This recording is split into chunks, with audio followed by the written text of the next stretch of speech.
دیکھو دائی کا اجر اللہ نے اپنے ذمے لیا ہے. نوح علیہ السلام نے اپنی قوم سے کہا ما اسألکم علیہ من اجر, میں تم سے اجر کا مطالبہ نہیں کرتا. سوال پیدا ہوتا ہے پھر کیا, ان اجریہ الا علی اللہ, میرا اجر کس کے ذمے ہے؟ اللہ کے. دائی کو اللہ بہت دیتا ہے. یہ رزق ایسی چیز ہے استغنا کے ساتھ جب آتا ہے نا تو چھپڑ پھاڑ کے آتا ہے. یہ آدمی بھاگتا ہے رزق سے اور رزق اس کے پیچھے بھاگتا ہے. وہ نبی صلی اللہ علیہ وسلم نے فرمایا جس نے آخرت کو اپنا اصل ہدف بنایا نا تو اتتہ الدنیا وہی راغمہ, دنیا بھی ملتی ہے لیکن ناک رگڑتے ہوئے ملتی ہے, ذلیل ہو کے ناک رگڑ رہی ہوتی ہے, کہتی قبول کر لے ہمیں, لیکن ایسے ملتی ہے دنیا. اور ہم نے تو علماء کی زندگی میں دیکھا ہے جنہوں نے رزق کو لات ماری نا کہ دین کو اصل ہدف بنایا, رزق ایسا بھاگ رہا ہے ان کے کہ وہ حیران ہے کہ یہ ہو کیا رہا ہے ہمارے ساتھ. ایسا رزق بھاگتا ہے اس کے پیچھے, اور یہ ہر دائی کے ساتھ ہوتا ہے. تو اس میں کاروبار کو الگ رکھو بالکل, سمجھ رہے ہو؟ میں یہ نہیں کہہ رہا کاروبار مت کرو, یہ تو بیوقوفی حماقت ہے. بھیکاری بن جاؤ گے, ہر وقت منہ سے رالے ٹپکتے رہیں گی, یار ادھر سے کوئی جیب میں ہاتھ ڈالے شاید کچھ ہدیہ ودیہ نکال رہا ہو, ٹھیک ہے نا, یہ حالت ہو جاتی ہے انسان کی. تو استغنا کے ساتھ نبی صلی اللہ علیہ وسلم نے فرمایا کہ ایماندار تاجر قیامت کے دن پیغمبروں کے ساتھ ہوگا. میں تو تاجروں کو ایسا موٹیویٹ کرتا ہوں, میں کہتا ہوں تمہاری آمدن کتنی ہے, وہ کہتے ہیں 3 کروڑ. میں کہتا ہوں 3 کروڑ میں کیا ہے, 3 کروڑ کی آمدن, میں تو ایسے موٹیویٹ کرتا ہوں. لوگ کہتے ہیں آپ مولوی ہو کیا میں کہہ رہے ہو, مولانا تو کہتے ہیں 3 کروڑ ہو بھائی کیا کر رہا ہے, سارا کیا پیسوں میں ہی لگایا رہے گا. میں کہتا ہوں 3 کروڑ کو 6 کروڑ بنا بھائی تو. وہ کہتے ہیں کس قسم کی باتیں کر رہا ہوں. میں کہتا ہوں بھائی مسلمان کے مضبوط ہونے سے اسلام مضبوط ہوگا. مسلمان کو تو صحابہ کرام جو مالدار تھے, وہ آپ کا کیا خیال ہے چھوٹے موٹے مالدار تھے؟ جامع رشید نے ایک تحقیق کی ہے کہ صحابہ میں جو مالدار تھے نا ان کے اثاثے کتنے تھے, 5 ارب روپے اس زمانے کے حساب سے. ان کے پاس جو چاندیاں تھی نا جن کی بالیت 5 ارب روپے کی بنتی ہے. حضرت عثمان جو 500 گھوڑے اللہ کی راہ میں دے رہے ہیں, گھوڑا لینڈ کروزر تھا اس زمانے میں, اس کا مطلب 500 گھوڑے تو اللہ کی راہ میں دیے, باقی تجارت تو ان کی چل رہی تھی ویسے ہی. اتنے مالدار لوگ, اس کا اسلام کو فائدہ ہوا کہ نہیں ہوا؟ تو اسلام تو تجارت سکھاتا ہے, اس لیے کہ تجارت میں پیسہ بہت ہے. اللہ نے پیسے کو اپنا فضل کہا ہے کہ جمعے کی نماز جب ہو جائے تو وابتغوا من فضل اللہ, پھر اللہ کے فضل کو تلاش کرو. جاؤ سمندر کو مسخر کیا لتبتغوا من فضلہ, تاکہ تم اللہ کے فضل کو تلاش کرو. سمندر میں روزی تلاش کرو, کنٹینر آئے تمہارے, ایکسپورٹ ہو امپورٹ ہو. یہ جو سمندر میں اللہ کہتا ہے نا کہ میں نے مال رکھا ہے, رزق رکھا ہے, اس سے مراد ہے بزنس, کیونکہ سمندری تجارت سے انویسٹمنٹ سمندری تجارت میں کم ہوتی ہے, ارننگ زیادہ ہوتی ہے. تو اللہ کہہ رہے ہیں میں نے سمندر کو مسخر کیا, تمہارے فرما بردار بنا دیا, تاکہ وسخر وہ کیا ہے, وَلَهُ الْجَوَارِ الْمُنْشَآتُ فِي الْبَحْرِ كَالْأَعْلَامِ, پہاڑوں جیسے جہاز سمندر میں چلیں گے. کیوں؟ رزق تلاش کرنے کے لیے. تو یہ رزق کیسے تلاش ہو رہا ہے؟ کنٹینر میں مال جائے گا بھی اور کنٹینر میں مال آئے گا بھی. تمہارے کنٹینروں نے, یہ تو سمندر اللہ نے ہمارے لیے بنایا ہے. اور آپ یہاں گولے گنڈے کی دکان کھول کے بیٹھے ہوئے ہو کہ جب گولے گنڈے سے میرا گزارا ہو رہا ہے تو مجھے کنٹینر کی کیا ضرورت ہے؟ دیکھو گزارا کے لیے تو 2 وقت کی روٹی کافی ہے. شکر ادا کرنے کے لیے تو یہ ہے کہ جس کو 2 وقت کی روٹی بھی مل رہی ہے, ناشکری اس کے لیے جائز نہیں ہے. جب بھی وہ ملے بولے بھائی اللہ کا دیا میرے پاس بہت کچھ ہے, لیکن کمائے قوم کے لیے, مذہب کے لیے, اسلام کے لیے, اللہ کے لیے, کہ اوپر والا ہاتھ نیچے والے ہاتھ سے بہتر ہوتا ہے. جب آپ کے پاس دولت آئے گی جائز طریقے سے, حلال طریقے سے, آپ خرچ کرنے والے بنو گے, سر اٹھا کے جیو گے. اللہ کو مخلوق کے سامنے غلامی پسند نہیں ہے کہ ابھی اس سے ادھار مانگ رہا ہے, کبھی اس سے ادھار مانگ رہا ہے, پیسے ہی نہیں ہے. ہمارے حضرت فرمایا کرتے تھے نا, ایک مولانا صاحب سے میں نے پوچھا آپ شادی کیوں نہیں کرتے؟ حضرت ان کی نقل اتارتے تھے. حضرت فرماتے ہیں آپ اتنے بڑے ہو گئے, آپ شادی نہیں کر رہے, مسئلہ کیا ہے آپ کے ساتھ؟ تو حضرت ان کی نقل اتارتے تھے کہ جب ان سے پوچھا جاتا کہ شادی کیوں نہیں کر رہے, کہتے ہیں پیسے ہی نہیں ہے. یعنی ایسا, وہ حضرت کے شاگرد تھے تو کوئی حرج نہیں تھا حضرت کے لیے ان کا مذاق اڑانا. تو حضرت کو بڑا غصہ آیا کہ ایسا اسٹائل کیوں بنا رہے ہو, پیسے ہی نہیں ہے. یعنی یہ ناشکری والا اسٹائل ہے نا, یہ کیا کریں پیسے ہی نہیں ہے. تو حضرت کو بہت غصہ آتا تھا ان کے اوپر, نہیں یہ اسٹائل کیوں ہے؟ اسٹائل یہ ہونا چاہیے بھائی اللہ کا دیا بہت کچھ ہے. سوال جب اتنا کچھ ہے تو شادی کیوں نہیں کر رہے؟ بولے بھائی وہ اگلا مہر بہت زیادہ مانگ رہا ہے, آج کل لڑکیوں کے خرچے بہت ہیں, تو اللہ کا دیا تو بہت کچھ ہے, لیکن ان کمبختوں کی ہوس کو لگام کون دے؟ یوں کر لو, اللہ پہ نہیں, پیسے ہی نہیں ہے کا مطلب اللہ نے مجھے دیا ہی نہیں ہے.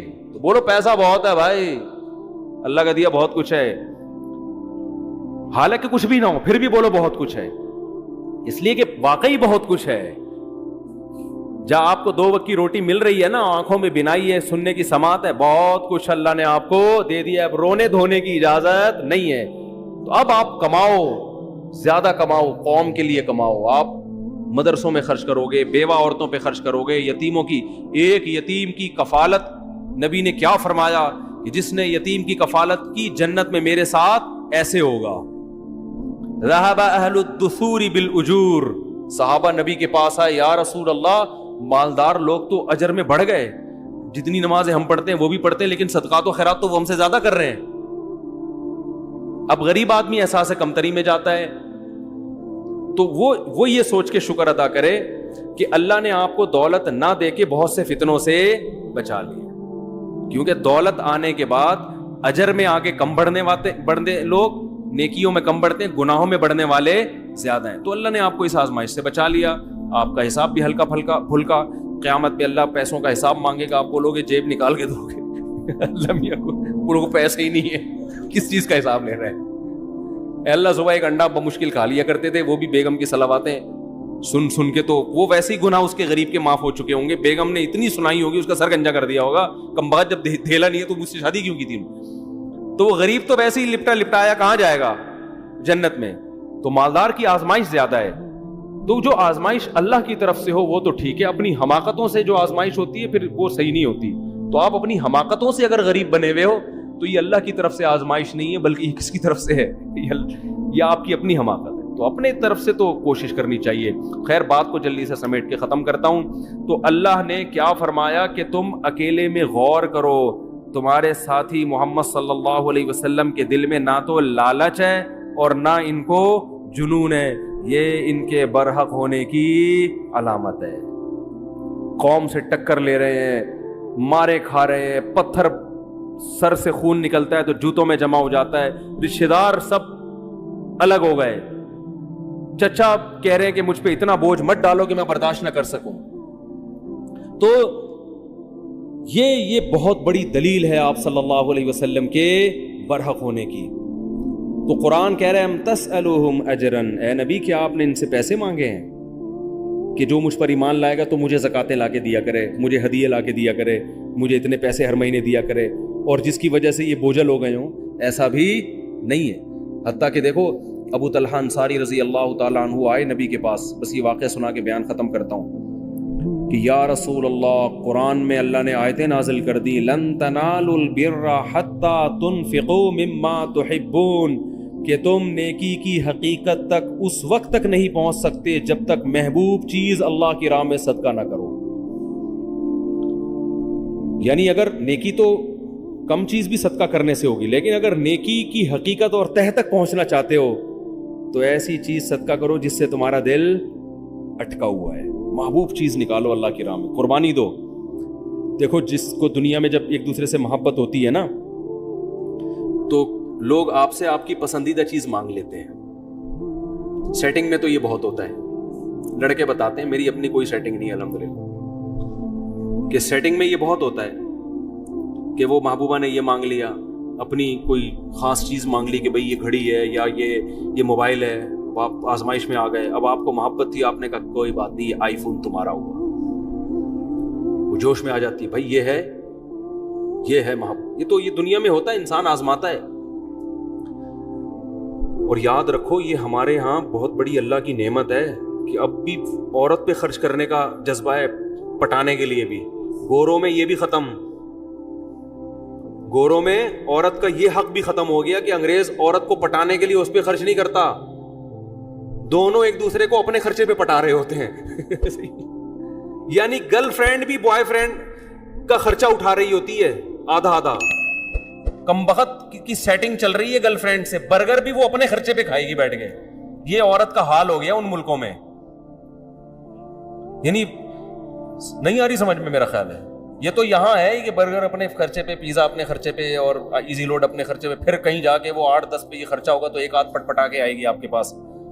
وہاں انگریز خرچہ نہیں کرتا گرل فرینڈ پہ، کیونکہ وہ بھائی تو جیسے میری ضرورت گرل فرینڈ ہے تو تمہاری ضرورت بوائے فرینڈ ہے، تو تم اپنے پیسوں سے برگر کھاؤ، میں اپنے پیسوں سے برگر کھاؤں گا. اتنے مزے گوروں کے ہیں، اور نقصان کس کا ہو رہا ہے؟ عورت کا. تو عورت کے حقوق یہاں جتنے ہیں نا وہاں نہیں. گرل فرینڈ حرام ہے، ناجائز ہے، کہیں شروع نہ کر دیں. ایک مثال دے رہا ہوں میں. تو کیا بات کر رہا تھا میں؟ جلدی سے بات کو سمیٹ کے ختم کروں میں. کون سا بات؟ ہاں، تو محبوب ترین چیز اللہ کی راہ میں صدقہ کیا جائے. قرآن نے کہا نیکی کی تہ تک تم اس وقت پہنچو گے. یہ آیت جب نازل لن تنالوا البر، ہرگز نہیں نیکی کی حقیقت تک پہنچ سکتے جب تک محبوب چیز صدقہ نہیں کرو گے. حضرت ابو طلحہ انصاری آئے، یا رسول اللہ نے آپ پہ جو آیتیں نازل کی، قرآن نازل کیا، اس میں اللہ نے فرمایا کہ محبوب ترین چیز کو صدقہ کرنا پڑے گا. تو میں نے اپنے دائیں بائیں غور کیا، میرے پاس محبوب ترین مال کون سا ہے؟ تو میرے 2 باغ ہیں جو مجھے بہت ہی محبوب ہیں. پراپرٹی ہے نا، ایک تو باغ ویسے ہی اچھا لگتا ہے، دوسرا وہ ارننگ کا اس زمانے میں اس سے بہتر ذریعہ تھا نہیں، تو یہ تو میری ارننگ کا ذریعہ ہے، یہ مجھے بہت محبوب ہے. تو آپ کو اختیار ہے، آپ جہاں چاہیں صدقہ کر دیں.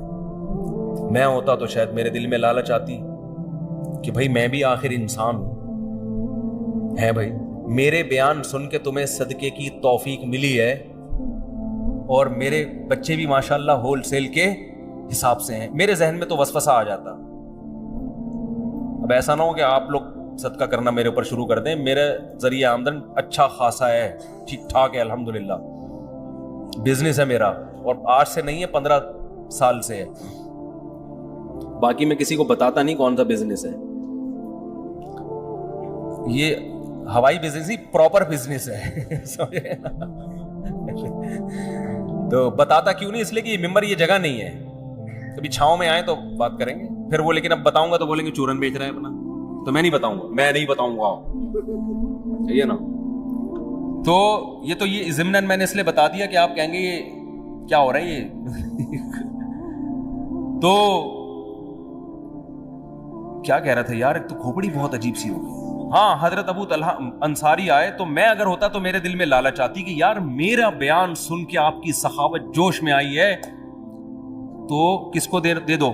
مجھے دے دو. اور یہ تو زکوٰۃ بھی نہیں ہے نا جو سید پہ حرام ہو. تو یہ تو آپ پہ صلی اللہ علیہ وسلم پہ حرام بھی نہیں تھا. اور آپ صلی اللہ علیہ وسلم اتنے مسکین کہ گھر میں 40 دن چولہا نہیں جلتا، آگ جلنے کی نوبت ہی نہیں آتی، صرف کھجور پہ گزارا ہوتا. وہ بھی کبھی مل گئی کبھی نہیں ملی. تو سب سے زیادہ مسکین کون تھے؟ آپ صلی اللہ علیہ وسلم، اور 9 بیویاں. لیکن آپ صلی اللہ علیہ وسلم نے فرمایا اپنے چچا زاد بھائیوں کو دے دو. کیوں؟ قرآن رشتہ داری جوڑنے کا بہت زیادہ حکم دیتا ہے نا. تو آپ صلی اللہ علیہ وسلم کو معلوم تھا ان کے چچا زاد بھائیوں کی مالی حالت اچھی نہیں ہے، اور ان کے ریلیٹیو بھی ہیں، رشتہ دار بھی ہیں. پہلے آپ نے فرمایا بخن ذاک مال رابع، فرمایا واہ واہ واہ یہ تو بہت قیمتی مال ہے. اپریشیٹ کیا کہ یہ تو بڑا جذبہ ہے تمہارا، اتنا قیمتی مال صدقہ کر رہے ہو، واہ واہ واہ واہ. پھر فرمایا اپنے چچا زاد بھائیوں کو دے دو جا کے. کیوں؟ اس میں کیا ہوگا؟ صدقے کا ثواب بھی ملے گا اور رشتہ داری مضبوط ہوگی. صدقے کا ثواب بھی ملے گا اور رشتہ داری مضبوط ہوگی. کتنا بڑا ظرف ہے. آج جاہل پیروں کو میں یہ ہمت دیکھی آپ نے، کہیں گے ڈبہ اس میں ڈال دو. ٹھیک ہے نا، کلی اختیارات کے ساتھ.